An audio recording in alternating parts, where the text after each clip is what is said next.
Merhaba değerli TV 2020 izleyicileri, ben diyetisyen Merve Koç. Diyetisyen Merve Koç ile Sağlıklı Beslen, Sağlıklı Yaşa programıma hoş geldiniz. Bu hafta programımda değerli bir konuğum bizlere eşlik edecek. Kendisiyle daha önce de güzel, sağlıklı tarifler hazırlamıştık. Deniz Şef'i programımızda ağırlıyoruz bugün. Hoş geldiniz Deniz Şef. Hoş bulduk Merve Hanım. Nasılsınız? Teşekkür ederim. Sizler nasılsınız? Çok teşekkür ederim. Bugün İtalyan mutfağından bahsedeceksiniz bize Çok ve güzel, sağlıklı ürünler hazırlayacaksınız. Çok güzel ürünler seçtim. Evet, İtalyan mutfağından ürünler yapacağız. 6 farklı ürün yapmayı planlıyorum. Çok güzel. Ürünlerden isterseniz bahsedin. Neler hazırlayacaksınız? Hangi malzemeleri kullanacaksınız? Bu ürünler nasıl damak zevkine de hitap etmekte? İsterseniz bunlardan da bahsederseniz bize. Tabii ki Akdeniz, Ege ağırlıklı olacak bu Evet. bugünkü menümüz. Mozzarella kapris yapacağız. Bunu kule şeklinde yapacağız. Melanzane yapmayı planlıyorum. Patlıcanla, mozzarella ile, domates sosuyla gene Akdeniz mutfağı, Ege mutfağının olmazsa olmazları. Çok güzel. Akdeniz beslenmesine de uygun tarifler hazırlayacaksınız. Birazcık rötuşladık. Mesela pomodoro, bruschetta pomodoro yapacağız. Ekmek üstü lezzetler. Bunu Evet. tofu peyniriyle yapacağız. Normal feta peyniri yerine. Biraz daha diyete uygun olması için. Evet. Böyle ufak tefek nüanslarla diyete de uygun hale getirmeye çalıştım. Evet, sağlıklı hale getirerek güzel menüler oluşturacağınıza eminim Deniz Şef. Başlayalım isterseniz. Peki. Evet, Ee, ilk ürünümüz. Mozzarella kaprisle başlamak istiyorum. Ama normalde Suda mozzarella ile yapılır. Ben bunu normal mozzarella ile yapacağım. Evet, Rende mozzarella'yı veya da küp mozzarella da olabilir. Kaynar suyun içinde birazcık eriteceğiz. farkları nelerdir peki normali suda mozzarella ile hazırlanırken? Şu anda farklı. Suda mozzarella'nın yağ ve tuz oranı biraz daha düşük. Evet, Bunun da düşecek suda. Gördüğünüz gibi zaten erimeye başladı bile. Ama inanılmaz lezzetli oluyor. Damak zevki açısından bu şekilde çok daha iyi oluyor. Bir de porsiyonu istediğiniz gibi ayarlayabiliyorsunuz. Suda mozzarella'da bu pek mümkün olmuyor. evet. Bunda şimdi porsiyonu kendi istediğimiz gibi hemen ayarlayacağız. Kalınlığını. Evet, peki izleyicilerimiz de evde hazırlayabilecekler Tabii mi ki bu tabii ki ürünleri? aynı yaptığım gibi. Mozzarella'yı herhangi bir markette bulabilirsiniz. Kaynar suyun içine batırdığınız zaman zaten bu şekilde erimeye başlıyor hemen. Çok özel oluyor, Evet. çok lezzetli oluyor. Evde yapılıyor, restoranda zaten bu şekilde yapmıyorlar. Suda mozzarella ile yapıyorlar, kesip koyuyorlar direkt. Şimdi aradaki farkı siz de göreceksiniz. Bir ara öğün olarak ya da Bak. başlangıç olarak aslında değerlendirilecek Evet. sağlıklı bir ürün olacak bizim için. Salata gibi bir başlangıç olabilir. Soğuk Yardım başlangıç. edebilirim size. Bu biraz sıcak. Şöyle. Bize zarar vermeyecek bir yere kaldırayım ben bunu. Evet. Heh. Hadi devam edelim. Şimdi buna istediğimiz gibi bu şekilde şekil verebiliyoruz. Zaten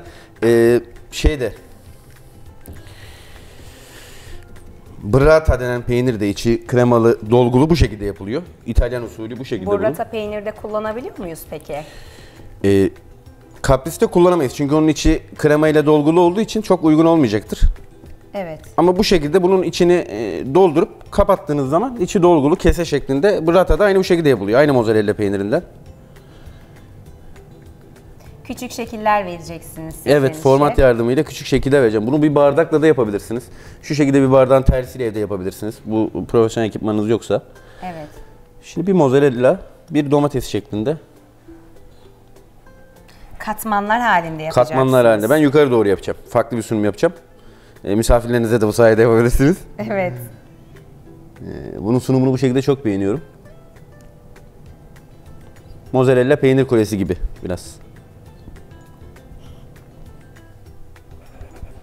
Aslında tam bu açlık krizlerinin olduğu dönemlerde de atıştırmalık ve açlığı yatıştırmaya da yönelik bir ürün olacak. Hem protein almış olacağız peynirimizden hem de sebzelerle desteklenerek de bizim için açlığımızı yatıştırmaya yönelik de güzel bir ürün olacak. Çok da lezzetli bir ürün olacak. Evet. Sos kullanacak mısınız peki Deniz Şef? Birçok sos kullanılabiliyor. Ben bu sefer balzamikle yapacağım. Çünkü domatesle balzamik sirkenin uyumunu çok beğeniyorum. Bunu pesto sosla yapabilirsiniz, domates sosla yapabilirsiniz. Beğendiğiniz herhangi bir sosla yapabilirsiniz. İtalyan sosları tabii ki daha uyum sağlıyor. Pesto biraz daha besin değerleri hakkında ne düşünürsünüz bilemiyorum ama biraz ağır olabiliyor. Evet, az miktarda kullanıldığında tabii ki de ekleyebiliriz. Çünkü kalorisi de diğer soslara göre bir tık yüksek olduğu için. Fakat farklı katman daha eklemeyeceksiniz değil mi? Biraz yemesi de zor mu olacak acaba Deniz Şef? Olabilir. Olabilir ama sunumu bu şekilde. Üzerine sağlıklı glisinler de ekleyebilirsiniz. Yani dekor olarak eklediniz.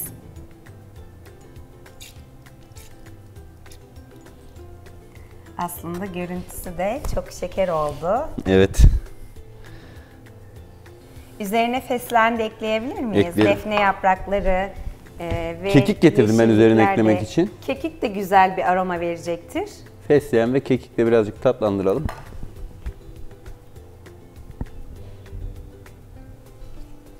Sosumuzu da çok eklemeden az miktarda eklemeniz yeterli oldu aslında. Evet. Katların arasına da koyabilirsiniz. Çünkü en üstten yediğiniz zaman arası biraz sossuz kalabilir. Evet. Fakat Katların arasında da olabilir. her katmana da eklemeyebilirsiniz dilerseniz. Evet, görüntüsü de sunumu da çok şık oldu Deniz Şef. Bu şekilde minik bir alternatif, sağlıklı bir beslenme ürünü oldu. Çok teşekkürler. Elinize sağlık. Tabii ki programımızın sonunda hepsinin tadına bakalım Deniz Şef. Tamam. Birlikte ben de merak ediyorum tatlarını. Şu şekilde de gösterelim. Deniz Şef'in bizlere hazırlamış olduğu ismini isterseniz siz tekrar belirtin Deniz Şef. Mozzarella kapris yaptık. Mozzarella kapris. Evet. Sunumu da bu şekilde hazırladı Deniz Şef bizler için. Evet değerli izleyicilerim, siz de evde pratik bir şekilde hazırlayabilirsiniz. Elinize sağlık Deniz Şef. Çok Diğer teşekkürler. bir tarifimizi hazırlamaya geçelim isterseniz. Hemen başlayalım. Bruschetta pomodoro yapalım istedim. Evet. Gene çok hafif, çok lezzetli bir ürün.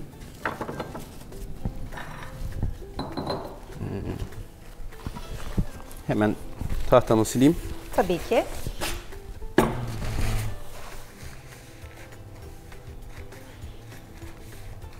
İsterseniz ürünümüzden de bahsedelim Tabii ki. hazırlarken. Domates, bruschetta birçok şeyle yapılabiliyor öncelikle. Evet. Patlıcanla olabiliyor, işte biberlerle olabiliyor. Biz domatesli versiyonunu yapacağız bunun Somon bugün. da kullanabiliyoruz aynı zamanda. Değil Tabii mi ki Deniz evet, Şef? somonlu bir versiyonu da var. Biraz daha hafif olması için ben domatesli olanı yapmak istedim bugün. Avokado da kullanabilir miyiz peki? Kullanabilirsiniz. Avokadonun sosunu da kullanabilirsiniz. Tatlandırmak için birazcık limon sıktığınızda çok iyi oluyor. Squeeze. Avokado yağı da kullanabiliriz. Tabii aynı ki, tabii ki zamanda. çok lezzetli olur. Çok lezzetli olacaktır. Kızarmış ekmek üstü lezzetler.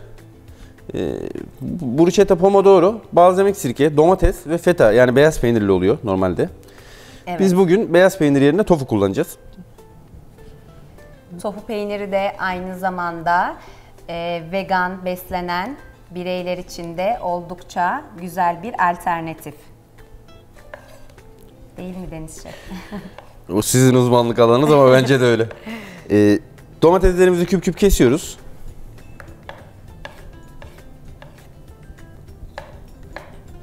Birazdan bunları tofu peynirimizle karıştırıp balzamik sirkeyle salata gibi yapacağım ben. Normalde dilim ekmeğin üzerine, hatırlarsınız o küçük ekmeklerin üzerine şey olur.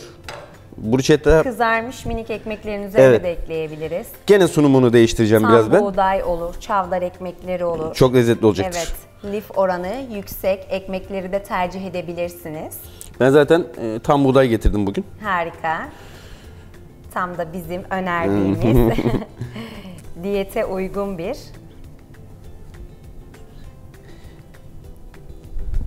ürün olarak değerlendireceksiniz Deniz Şef. Hem öyle olacak hem de ekmek üstü yapmayacağız biz. Biraz daha sunumunu değiştirip gene misafirlerinize, evde kendiniz yerken keyif alacağınız şekilde olsun istedim görselde. Evet. Aslında bu hafta İtalyan mutfağını tercih ettiniz. Siz de seviyor musunuz İtalyan mutfağından ürünler hazırlayıp evinizde, kendinizde özellikle sevdiğiniz, tükettiğiniz bir menü var mı Deniz Şef? Kesinlikle çok seviyorum. Türk damak zevkine, Akdeniz mutfağına çok uyumlu, çok sağlıklı buluyorum. Zeytinyağı bir sefer hiçbir şeylerinden eksik olmuyor. Bayılıyorum o yüzden. Evet. Evde, bunların hepsini biz evde de yapıyoruz. Yapımı çok kolay olduğu için zaten göstermek istedim yayında da sayın izleyicilerimize. Evet. Çok basit, çok minimal zamanlarda bu kadarcık malzemeyle yapılabilen çok da sağlıklı ürünler. Damak zevki de çok yüksek. Birazcık esasında günlük rutinimizi değiştirmenin her anlamda çok iyi olacağını düşünüyorum. Evet. Tofu Farklı peynirlerimizi ürünlerde hazırlayarak aslında tek düze beslenmekten ziyade farklı ürünleri sağlıklı hale getirerek denemek de aslında bir diyet gibi değil, sağlıklı yaşamında vazgeçilmezi hem de sürdürülebilirlik açısından da oldukça önemli olacaktır değerli izleyicilerim sizler için. birazcık kekikle yine tatlandıracağım. O dağ kekiği tadını aramasını çok seviyorum. Evet. Çok da yakıştığını düşünüyorum domatesli şeyler özellikle. Peyniri de aslında az miktarda kullandınız. İstersek miktarları biraz daha artırabilir miyiz? Tabii ki, tabii ki. Bunu orijinal formunda ekmeğin üzerine de, kızarmış ekmeğin üzerine de yapabilirsiniz. Miktarını da arttırabilirsiniz. Ortaya salata gibi de yapabilirsiniz. Bu sunumun özelliği zaten o. Evet. Ekmek üstü yapmak yerine ben biraz ekmekleri böyle üzerine... Peki ekmeğin üzerine de deneyebilir miyiz biraz Deniz Şef? İzleyicilerimize de farklı ürün çeşidi olması açısından. Hemen deneyelim.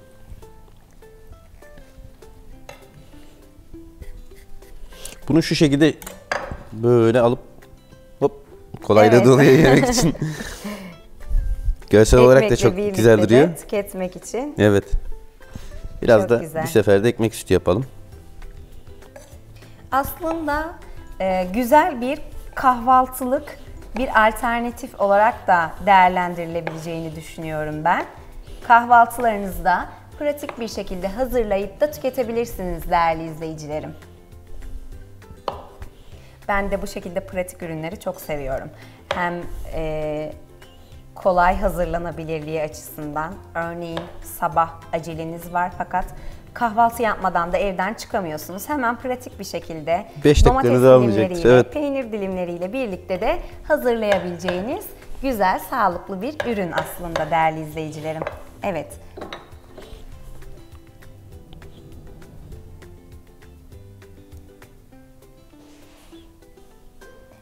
Ekmeğimiz büyük bir dilim olsaydı bir tık Kestiğim daha, için şimdi evet.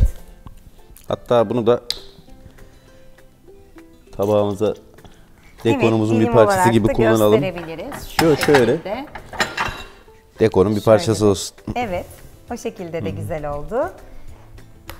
Gösterelim Deniz Şef. izleyicilerimize. Aşağıdan tabağı tutuyorum ki çok hafif. Zor zapt ediyorum uçmak üzere. Hafiflikten.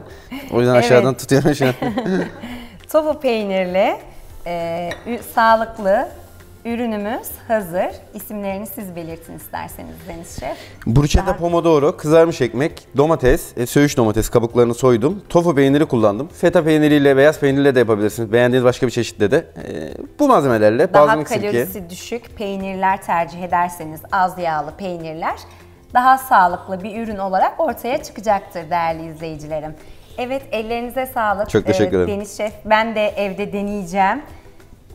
Bu tarz tarifler gerçekten pratiklik açısından da oldukça önemli ve tüketmesi de oldukça keyifli. Evet, diğer bir ürünümüzü hazırlamaya geçelim isterseniz. Hemen başlıyorum. Şimdi ne hazırlayacaksınız bizlere Deniz Şef? Melanzane yapalım isterseniz. Patlıcanlı, domates soslu. Benim gene çok beğendiğim. Damak zevki ve görsel zevki çok yüksek bir ürün. Evet. İtalyanların da ülkelerinde sıkça yediği, bir akşam yemiyorlarsa bir akşam mutlaka yiyorlar, öyle bir ürün. Peki İtalyan mutfağı daha çok hangi mutfağa yakın? Yani damak zevki olarak bir Türk mutfağına hitap edebilecek bir mutfak mı Deniz Şef? Bizim mutfağımızdan ağır yağları çıkardığımız zaman bence çok benzer mutfaklar. Ege, özellikle son dönemlerde Urla, çok büyük atılımlar yaptılar. Kendi Urla ismiyle anılan birçok yemekleri var. Evet. Çok yakın buluyorum. İzmir, Ege mutfağıyla çok yakın buluyorum. Özellikle bizim zeytinyağlılarımızda. Biz farklı değerlendirmişiz. Coğrafyadan dolayı bence. Onlar biraz daha farklı bir noktaya taşımışlar. Biz aslında daha çok katı yağlara da öncelik veriyoruz toplum olarak. Fakat katı yağları kullanmak da vücudumuzda yağlanma açısından büyük bir risk taşımakta ve kolesterolümüzün yükselmesine de bir etken olmakta. Katı yağlar yerine daha çok sağlıklı yağları, yani zeytinyağı kullanabiliriz, avokado yağı kullanabiliriz. Yağlı tohumlardan alacağımız faydalı yağlar bizim için önemlidir. Bu tür yağlar aslında beslenmemizde bizim sağlığımız açısından oldukça önemlidir. Evet, diğer bir ürünümüz. Melanzane. Daha çok sebzelerle ağırlıklı ürünler hazırlamayı tercih ediyorsunuz Deniz Şef. Sebzelerle harmanlamayı çok seviyorsunuz anladığım kadarıyla ürünleri de. Esasında yapan seviyormuş. Çünkü tam az evvel bahsettiğiniz gibi işte katı yağların çıkması, bu boşluğun sebzelerle dolması ve daha hafif yağlarla. Evet. Bir İtalyan kültürü. Çok hafif beslenmek vücuttaki devir daimi de hızlandırıyor, lezzetini de arttırıyor. Evet. Çünkü üretilmiş gıdalarla esasında... Kesinlikle işlenmiş gıdalardan ziyade daha çok mevsiminde taze meyve sebze tüketmek oldukça önemli. Şimdi stüdyoyu yakacağım müsaadenizle biraz.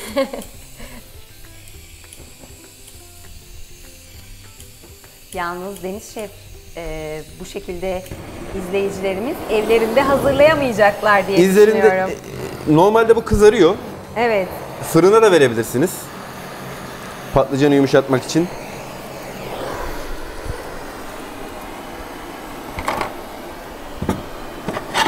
Aslında buradaki amacımız sebzeleri biraz daha Yumuşatmak. çiğlikten Evet, ziyade evet. yumuşatmak olarak değerlendirebiliriz. Evet, Deniz Şef şu anda bizlere güzel bir görsel şov da yapmakta. Fark ettiyseniz sıfır yağ veya Evet. üstüne birkaç damla zeytinyağıyla fırına atabilirsiniz. Pürmüzünüz varsa aynı işlemi yapabilirsiniz. Evet, aslında bu işin tekniğini bilmeden de yapmak çok riskli. Çok basit. Evet. Çünkü sebzeleri de besin değerlerinin kaybolması, yanması açısından da oldukça bir püf noktasının olduğunu düşünüyorum ben de. O püf noktayı gene İtalyanlar al dente diye adlandırmışlar. Evet. Yani dişe gelir halde bırakıyorlar sebzeyi ki benim düşünceme göre, tabii ki gene uzmanı sizsiniz. Bütün o faydalı içindeki vitaminlerin tamamını suya bırakmadan hafif dişe gelir, çiğ şekilde çıkartıyorlar. Şimdi aynısını yapacağım. Patlıcan da hafif dişe gelir olacak. İyice öldürene kadar pişirmeyeceğiz. Fırında da aynısını yapmalarını tavsiye ediyorum. En basitinden Fırında ne kadar peki pişirebilmemiz daha uygun olur? bence 160 derecede 10 dakika yeterli olacaktır diye düşünüyorum. 160 derecede 10 dakika. 10 Yani 10 dakikada. dakikadan aslında kısa süre daha pişirebilirsiniz. O çiğ tadın daha çok hissedilmesini istiyorsanız izleyicilere.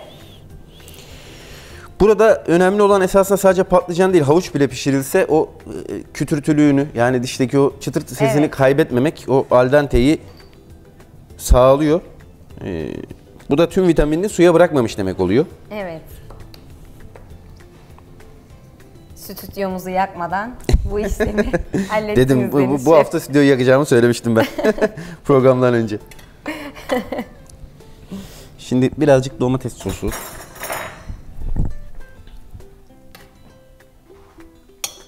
Domates sosu da aslında ben natürel bir şekilde çok seviyorum. Yemeklerde hazır tüketilen soslardan ziyade evde hazırlanan doğal domates soslarını tercih etmeniz sizin için daha keyifli ve daha sağlıklı olacaktır. Öncelikle sosumuzu eklediniz Deniz Şef. Alta sostan bir atak yaptım. Bir dilim patlıcan, birazcık sos. Bir dilim patlıcan, birazcık sos. En sonunda bir dokunuş yapacağız. Onunla da ürünümüz zaten hazır olacak. Evet. Hafif közlediğim patlıcanlarımı kat kat diziyorum şimdi. Farklı sebzeleri de aslında ekleyebilirdik. kullanabilirdik. Fransızların İsterseniz değerli izleyicilerim siz farklı sebzelerde de değerlendirebilirsiniz. Kabak kullanılabilir. ratatouille, Kapya biberler de Tabii ki. kullanılabilir. Arasında hem o renkliliği hem o antioksidanlığı yararlanabilmemiz açısından da farklı sebzeleri de değerlendirebilirsiniz. Fransızların kabak ve domatesle hem domates sosu hem domatesin kendisiyle yaptığı ratatouille var. Çok benzer. Evet. Üstüne mozzarella koymuyorlar sadece. Çok doğru bir noktaya temas etmiş oldunuz, evet. Şimdi en son üzerine birazcık mozzarella ekleyip tekrar bir stüdyoyu yakmayı planlıyorum. Tekrar mı o işlemi Tekrar yakacağız, yapacaksınız? evet. Stüdyoyu tekrar bir alev alacağız. Ondan sonra ürünümüz hazır olacak inşallah. Peki neden o işlemi tekrar yapıyorsunuz Deniz Şef? Mozzarella Ondan biraz daha bahseder misiniz? mozzarella'nın biraz daha erimesini istiyorum. Çiğ kalmamasını istiyorum ki Evet. Peki suda yapsak bu işlemi sebzeler için o suyunu bırakması açısından mı tercih etmediniz? mozzarella'yı kuledeki gibi mi yapalım? Onu mu söylüyorsunuz? Anlamadım. Evet, suda yaptığınız işlem gibi de tercih edebilir miydiniz? Edebiliriz şu an? esasında. Hiç aklıma gelmemişti biliyor musunuz Merve? Çok akıllıca. Neden olmasın?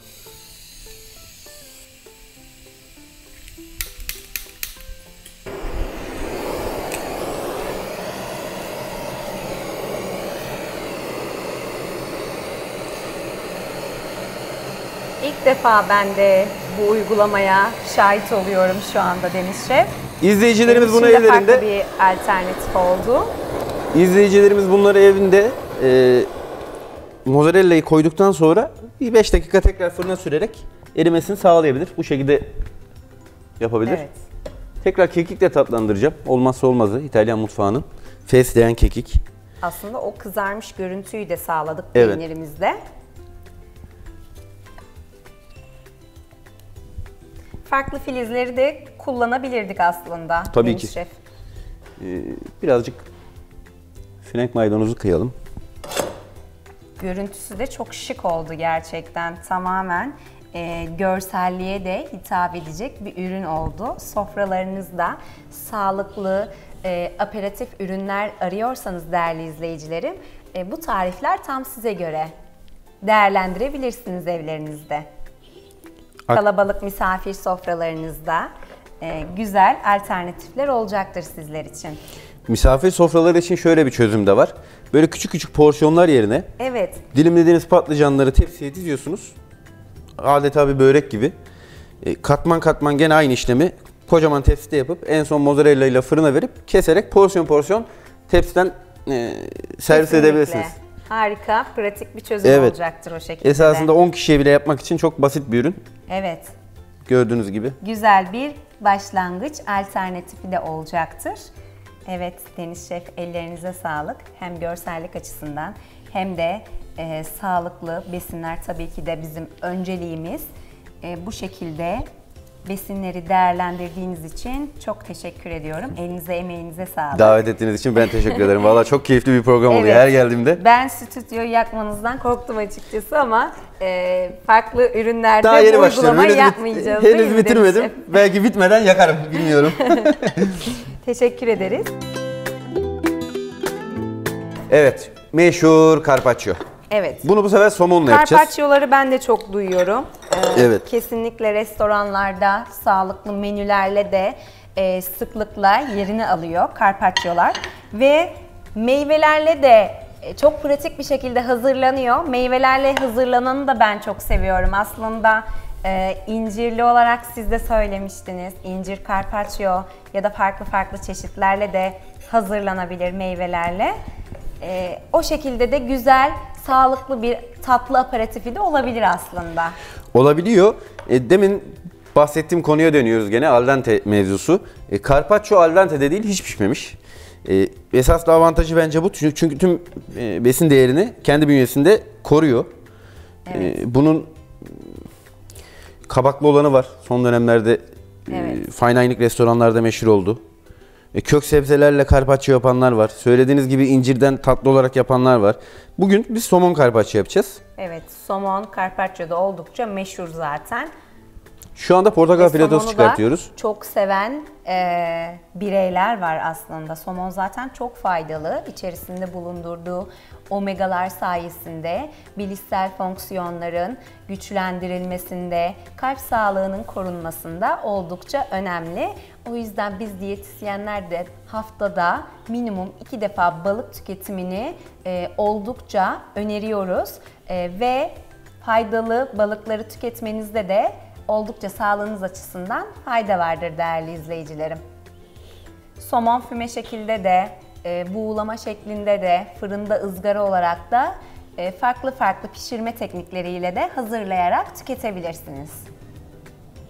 Portakal filetosu çıkartıyorum dekorlamak için. Çok da güzel bir uyumu var. Portakalda C vitamini çok yüksek turunçgillerden ve somonla birlikte de aslında çok güzel bir uyum yakalamakta. Fırında somonun üzerine portakal dilimleriyle bile pişirilebilir. Değil Esasında mi Deniz Şef? çok lezzetli oluyor. Evet. Annem de öyle yapar evde bu arada yapacağı zaman. Annenizden de birçok püf noktalar öğrenmişsiniz. Daha geçemedim annemi. Annemi daha geçemedim.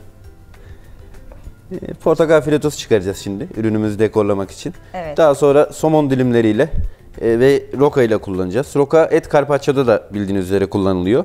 Evet. Burada da gene aynısını kullanacağım. Birazcık parmesanla son dokunuşu yapıp ürünümüzü... Et carpaccio'lar aslında bu tarz somon ya da meyveye göre daha ağır olduğunu düşünüyorum ben. Daha baskın bir ürün, hem tat konusunda hem kalori konusunda da daha ağır olduğunu düşünüyorum açıkçası. Riskli de. Birazcık taze kesilmesi gerekiyor bunların. Kesinlikle. O an yemeden önce eğer carpaccio'yu keserseniz çünkü bakteriler etin içine işleyemediği için yüzeyinde birikiyor. Kesilmiş etin de Evet. yüzeyi fazla olduğu için bakteri gelişimi... Bu noktalarda bizim için çok önemli aslında. Hem pişirme teknikleri hem de sağlıklı bir şekilde hazırlama, bir bulaş olmadan vücudumuzda o besinlerin işlenmesini sağlamak oldukça önemli. Klasik carpaccio görüntüsünü yakalayamayacağız çünkü biraz daha gene sunumu değiştireceğiz. Somon dilimlerimizi roka yapraklarımıza sarıp o şekilde tabağımıza koymak istiyorum. Lokmalık olacak biraz daha böyle. Evet. Daha böyle adetlik ve Daha küçük minik aperatifler ikramlık. şeklinde. Gene işte bir çay arasında bile yenebilecek. Evet. Atıştırmalık. Güzel bir başlangıç alternatifi de olacak aslında. Kahvaltılarda bile tüketilebilir. Bir tam buğday ekmeğinin üzerinde kızarmış, dilimlenmiş bir tam buğday ekmeğinin üzerinde bile tercih edilebilir Deniz Şef, değil mi? Ekmeğin Kesinlikle. üzerine bile bir peynir kullanabilir miyiz peki? Labne peyniri kullanılıyor ama ben portakal kullanacağım için labne peyniri değil de parmesan tercih ettim. Evet. Biraz daha aromatik. Tofu gene olabilir. Biraz Tofuyla daha da hafif. tercih Tabii ki. edilebilir. Tabii ki. Daha hafif bir tabak arayanlar için. Evet. Carpaccio'larımızı roka yapraklarına sarıp sırayla diziyoruz. Hazırlanması da çok kolay aslında. Çok kolay. İnce dilimlenmiş somonla birlikte rokaları harmanlayarak portakal dilimlerini de en son ekleyeceğinizi Evet. düşünüyorum. Hem de o portakal aromasını da verecektir içerisine.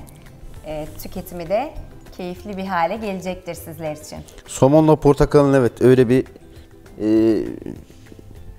Leyla ile Mecnun gibi bir durumu var. Ve iyi de çok yakışıyor. Çok da bir görsel olarak da çok güzel. Siz beslenirken peki daha çok hangi ürünleri tercih ediyorsunuz Deniz Şef? Yani daha çok aslında sizin için kalorisi mi önemli yoksa bir şef olarak tabii ki de damak zevkiniz daha mı ön planda sizin için? Az olsun. Kesinlikle damak zevki yüksek olsun. Somon Evet. demin bahsettiğiniz kahvaltıda da yenebilir. Son dönemlerde trend olmaya başladı. İnsanoğlunun yaptığı en iyi şey bence gastronomik anlamda. Bunu kahvaltıda da yemek, işte fümesini yapmak, bütün Kesinlikle. öğünlere koymak. Benim çok sevdiğim, öğünlerimden kesinlikle eksik etmediğim deniz ürünlerinin başında geliyor. Deniz ürünlerini zaten çok seviyorum. Porsiyon kontrollü gidiyorum. Siz kızmayın diye. Ama Sizin uzmanlık alanınız sushilerinizi de hazırlarken Evet. Oldukça sıklıkla yer veriyorsunuz. Ama suşilerde de olsa, bunda da olsa lezzet birinci planda. Yani kaloriyi ikinci plana atabiliyorum. Tabii ki biz diyetisyenler hem sağlıklı bir besin olmasına hem de kalorisine dikkat ediyoruz. Aslında bizim için zaman zaman da beslenme durumuna göre damak zevki arka planda kalabiliyor. Fakat besinleri tüketirken keyifli hale getirmek de oldukça önemli. Besin değerlerini kaybetmeden hazırlamaya özen göstermelisiniz sizler de. Portakallarımızı da ekledik. Evet, yeşillikle birlikte portakalın uyumu da aslında harika oldu Deniz Şef. Rokanın Gerçekten, acılığını, evet. evet, çok güzel düşünülmüş bir sunum da hazırladınız bizim için. En son da parmesan peynirimizi ekliyorsunuz. Parmesan rendeleyeceğiz biraz üzerine. Evet, kalorisi yüksek olduğu için o yüzden az miktarda ekleyebilirsiniz Deniz Şef. Tamam. Yeterli olacağını düşünüyorum. Bunu da eklemeseniz de olur Merve Hanım. Eklememin tek sebebi rokada bir acılık var, Evet. portakalda bir mayhoşluk var, tuz eksik tabakta. Evet. Somon zaten carpaccio olduğu için tatsız. O tuzu da, tuz eksiğini de parmesanla tamamlayacağız. Evet, çok güzel bir görsel bir ürün de hazırlamış oldunuz bize. Görselliğini çok beğendim Deniz Şef gerçekten.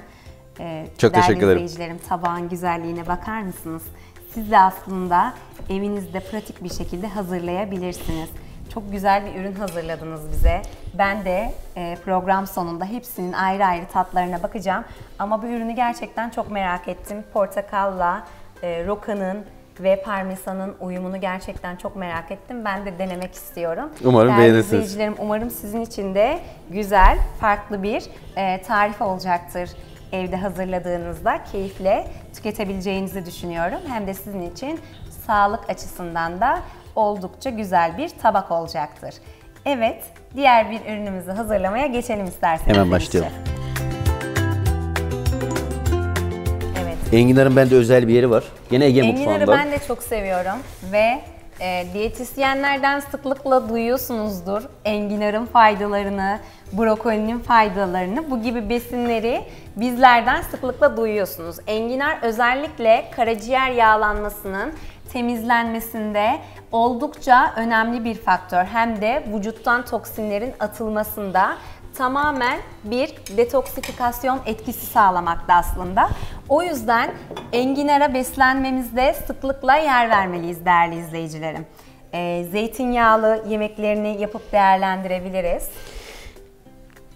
Dediğiniz gibi müthiş özelliklerinin yanında damak zevki olarak da limonla Kesinlikle. çok başka bir şey oluyor.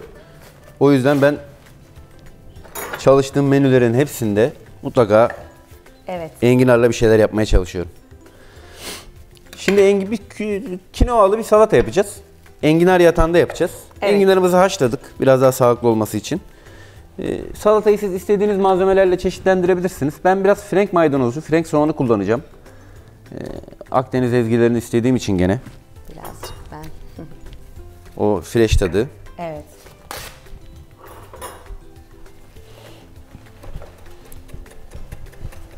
Kara buğday, maş fasulyesi, Siyah pirinç. ve beluga mercimeği aslında bu gibi ürünlerle de enginarla birlikte çok güzel harmanlayabilirsiniz. Güzel ürünler ortaya çıkarabilirsiniz.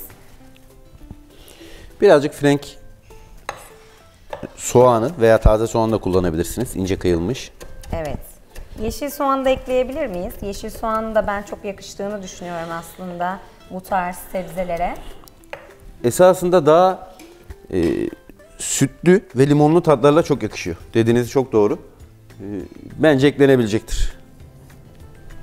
Frenk soğan da zaten çok benzer bir lezzet. Evet. Birazcık 2 yaprak fesleğen ekleyeceğim.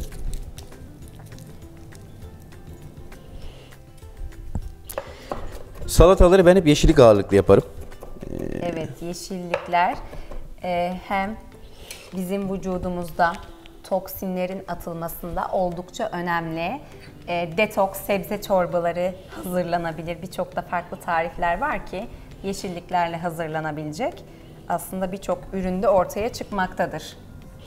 Domates, salatalık gibi şeyleri salatadan ziyade zaten kahvaltı gibi öğünlerde yediğimiz için Evet, ben söğüş hiç- olarak Evet. sıklıkla da tüketebiliyoruz. o yüzden hep salatalarımı yeşillikle yaparım ki bir fırsat olarak görürüm yeşillik yemek için. Yeşilliklerimizi kinoa ile karıştırıyorum. Biraz tabulleye benziyor bu aşamada. Evet. Tabule de böyle yapılır. Meze olan. Salatası da var. Kinoayı kırmızı kinoa olarak kullandınız. Kırmızı kullandım. Kinoanın çeşitleri beyaz ve siyah kinoa olarak da mevcuttur. Fakat siz dilediğinizi, sevdiğinizde tercih edebilirsiniz. Beyaz da tercih edilebilir. Beyazı daha çok pilavlarda tüketilmektedir. Siyahını daha çok sebze yemekleriyle harmanlayarak tercih edebilirsiniz. Çok şık bir görüntülü yine ürün hazırlıyorsunuz. Evet, çok minimal, çok tatlı görünüyor. Görsellerine çok önem veriyorsunuz. Evet.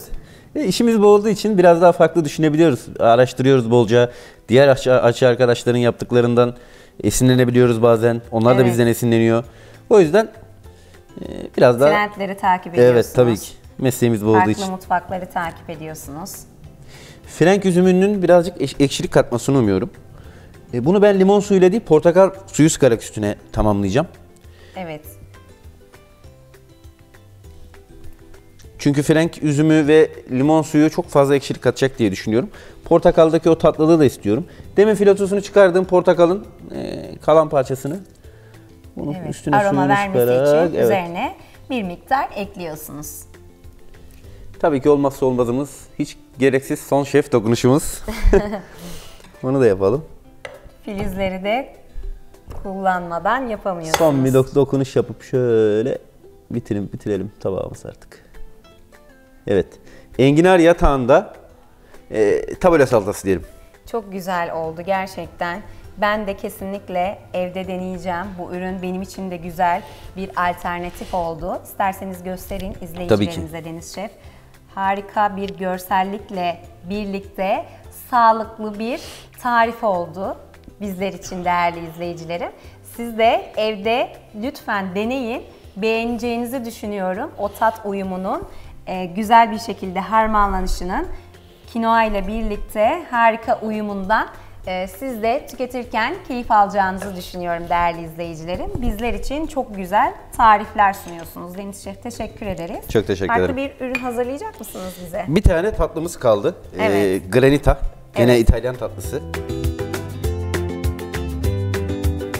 İtalyanların çok hafif bir tatlısı gene. Şipşak yapılabilen. Dondurucuda meyveniz varsa tabii ki.